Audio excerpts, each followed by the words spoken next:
Hello everyone, শুভ সকাল সবাইকে। কেমন আছো তোমরা সবাই? আশা করছি খুব ভালো আছো। তো আমরাও ভালো আছি। নতুন একটা ব্লগে অনেক অনেক স্বাগত, অনেক অনেক ভালোবাসা। ঘুম থেকে উঠেই ঝাড়ু হাতে নিয়ে চলে এসেছি বাইরের দিকে ঝাড় দিতে, কারণ ওইদিকে উঠানটা ঝাড় দিয়ে নিলাম আর এখন বাইরেটা ঝাড় দিয়ে নেবো। ওইদিকে আবার কলের পাটটা ঝাড় দেওয়ার বাকি আছে। বড় ঝাড়ুটা অনেকক্ষণ খুঁজলাম, তবে বড় ঝাড়ুর পাত্তাই পেলাম না কোথায় যে আছে, তাই এই ছোট ঝাড়ুটা দিয়ে ঝাড় দিয়ে নিচ্ছি। এটাই হচ্ছে আমাদের গ্রামের বউদের আমাদের সাধারণ জীবনযাপন। আমরা কিন্তু এতেই অনেক খুশি এবং অনেক সুখে থাকি। যেমন যারা টাউনে থাকে আর কি, শহরে, যেমন আমার দিদির কথাই বলছি, ওরা কিন্তু ঘুম থেকে উঠেই আগে চলে যায়, ফ্রেশ হয়ে নেয়, তারপরে কিচেন রুমে চলে গিয়ে রান্না বাড়া শুরু করে দিয়ে দেয়, মানে সকালের ব্রেকফাস্ট করার জন্য। কিন্তু আমাদের কিন্তু সেমনটা না। ঘুম থেকে উঠেই যদি তোমার গরু ছাগল থাকে, যদি গরু ছাগল কেউ পালে, তাহলে কিন্তু আগে বাড়ির গরু ছাগলগুলোই বের করতে লাগবে, তারপরে বাসি উঠান ঝাড় দেওয়া, বাসনপত্র মাজা, তারপরে তুমি কিন্তু মানে রান্নাঘরে যেতে পারবে। এগুলো কাজ না সারলে তো আর রান্নাঘরে যাওয়াই যাবে না। বাইরেটা যখন ঝাড় দিচ্ছিলাম তখন কিন্তু সূর্যি মামার কোনো দেখা নেই, তবে ঝাড় দিতে দিতে দেখো সূর্যি মামার দেখা কিন্তু হয়ে গেল।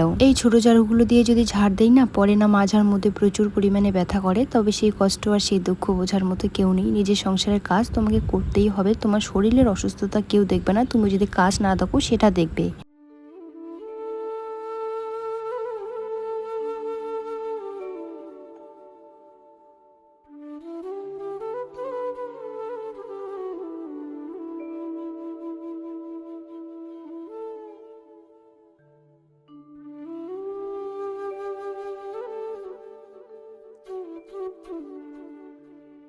ঝাড় দিয়ে বাসনপত্র মেজে নিয়ে ওইদিকে চা খেয়ে নিয়েছি। হঠাৎ করে ফোন আসলো যে আমরা যে অন্নপূর্ণা ভান্ডার মানে ফর্ম ফিল আপ করেছিলাম অনলাইনে, তো আধার কার্ডটা লাগবে। তবে আধার কার্ডটা আমি অরিজিনালটা খুঁজেই পাচ্ছিলাম না, তাই খুঁজছিলাম যে জেরক্স আছে নাকি, তবে জেরক্সও নেই। যখন মানে কোথায় যে কোন জিনিস রাখি বলতে পারি না, যখন যেটা জিনিসের দরকার হয় তখন খুঁজে পাই না। সবাই ওরা যাচ্ছে আধার কার্ড নিয়ে, তো কালকেও নাকি গিয়েছিল, তবে যেহেতু আমি স্কুলে গিয়েছিলাম তো আমি জানতামই না, আজকে এখন এসে বলে গেল, এখন আবার খুঁজে পাচ্ছি না। কি জ্বালাটা অসহ্যকর লাগে, জিনিস খুঁজে পাওয়া যায় না, তখন একদম মাথাটা গরম হয়ে যায়। বাড়িতে এখন অনেকটাই কাজ কম, যেহেতু অম্বুবাচী লেগে গেছে। অম্বুবাচীতে কিন্তু লেপা কাঁচা এগুলো আর কি করা যায় না আমাদের নিয়মে। আর মাও বলে যে এগুলো সেই আমার শাশুড়ি যখন ছিল তখন থেকে শুনি যে এগুলো করা যায় না, তো তার জন্য আমাদের করতেও বারণ করে, তো তার জন্য আর কি আমরাও করি না। তো এই যে দেখো চলে এসেছি এখন মাঠের এইদিকে। আকাশটা এই মেঘ করছে, আবার এইদিকে রোদ উঠেনি, কিন্তু রোদের মতো দেখা যাচ্ছে যে রোদ হয়তো হবে। তো এই যে মাঠের দিকে চলে আসলাম। মাঠ আর আমাদের বাড়ি মিলেমিশে একাকার হয়ে গিয়েছে, বলতে পারো যে মাঠেই আমাদের বাড়ি। তো এই যে চারিদিকে চাষ তো অলরেডি করে নিয়েছে, আবারও চাষ হবে দুদিন পরে। এই সবুজে সবুজ, মানে এই চারপাশটা সবুজ হয়ে যাবে, সবুজে সবুজ ঘেরা হয়ে যাবে। আমাদের এই দিকে যদি রাস্তাটা সোজা হতো, ওই যে রোড মনে করে সোজা যদি হতো তাহলে পাশেই রোড হতো, এই সাইড দিয়ে ঘুরে যেতে আর কি অনেকটা টাইম লাগে। তো যাই হোক, তো এই যে ও ঠাম্মি নিয়ে এসছে লটকন, তো আছে আবার ওগুলো লুকিয়ে রাখলাম আর কি। সবগুলো দিলেই মানে খাওয়া যেমন তেমন আর কি নষ্ট করবে। আর ওকে বললাম যে হাত ধুয়ে আসো, এখন ওই যে হাত ধোয়ার জন্য যাবে।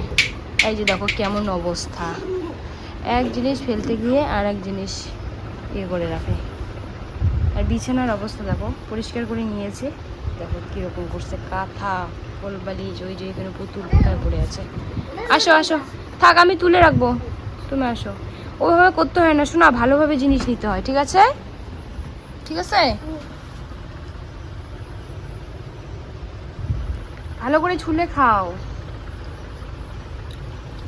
যাই হোক, অনেক খোঁজাখুঁজির পরে কিন্তু আমি আধার কার্ড পেলামও না। আর আমি যাই উনি বললাম যে আমি আধার কার্ড খুঁজে পাচ্ছি না, কালকে গেলে হবে। বলে কি ঠিক আছে তুমি কালকে আসবে, তো তার জন্য আমি কালকেই যাব। আর মামামের ঠাম্মি নিয়ে এসছে লটকন, তো এখন এই যে আমরা লটকন বসে বসে খেয়ে নিয়ে নিচ্ছি। মামামকে বলছি ছুলে দিতে, ও ছুলেও মানে দিতে দেবে না, আবার নিজেও কিন্তু ছুলতে পারছে না। লটকন এর আগের দিন এনেছিল, এত টক, টকের জন্য খেতেই পারিনি, তো মাকে বলেছিলাম। তো আজকের আবার লটকনগুলো নিয়ে এসছে, তো অতটাও টক না, মানে মিষ্টি আছে। ফলের মধ্যে তো একটু টক থাকবে, তবুও একটা লিমিট আছে, মানে ওটা এত টক মানে আমের থেকেও বেশি টক, খাওয়াই যেত না। মামাম জানি কি বলছিল এখন আমার ঠিক মনে পড়ছে না, মানে এত পাকা পাকা কথা বলতে পারে, সবকিছু জানে, স্কুলে কি হয় না হয় সবকিছু এসে কিন্তু আমাকে কত সুন্দরভাবে গুছিয়ে বলে। তো যাই হোক, ওইদিকে লটকন খেয়ে এসে আজকে আমাদের বাড়িতে রান্না হয়েছে আলু দিয়ে মাছ ঝোল আর হচ্ছে ভেন্ডি ভাজা। খাওয়া দাওয়া সেরে নিয়ে বাইরে ওইদিকে সবাই মিলে বসে আছে, যেহেতু মামাম ঘরের মধ্যে ছিল। ওকে বলছিলাম যে দরজা বন্ধ করে দিয়ে আসো, ও বলছে কি দিয়েছি, ওরও মনে ছিল না। ঘরে এসে দেখি ছাগলগুলো সবগুলো এসেই মানে শুয়ে আছে, তো তার জন্য এখন বালতিতে জল নিয়ে এসে মুছে নিয়ে নিচ্ছি। যেহেতু বর্ষার দিন ওদের পায়ে কত কাদা, কত বালিগুলো বা মানে ঝাড় দিলেও পরেও যায়, তবে যেদিকে যেদিকে হাঁটছে মানে পায়ের মধ্যে কাদা ছিল, তো কাদা দিয়ে একদম পায়ের ছাপ বসে আছে। আর আমার যতটুকু ঘর মুছতেও একদম অনেকটা টাইম লাগে না, কারণ মেঝেটা এত ছোট হয়ে গিয়েছে চারিদিকে জিনিস বসানোর পরে, যেহেতু আবার গাড়িটা ঢোকানো হয়েছে এর জন্য আবার কিন্তু জায়গাটা আরো ছোট হয়ে গিয়েছে। বাড়িতে থাকলে একটার পর একটা কাজ বের হয়েই যায়। তো যাই হোক বন্ধুরা, ভিডিওটা আমি এখানেই শেষ করছি। যদি ভিডিওটা ভালো লাগে লাইক কমেন্ট করে দিও, আর চ্যানেলটাকে সাবস্ক্রাইব করে দিও। আর তোমরা সুস্থ থেকো, ভালো থেকো। আগামীকাল নতুন একটা ব্লগের সঙ্গে দেখা হচ্ছে। Bye, tata.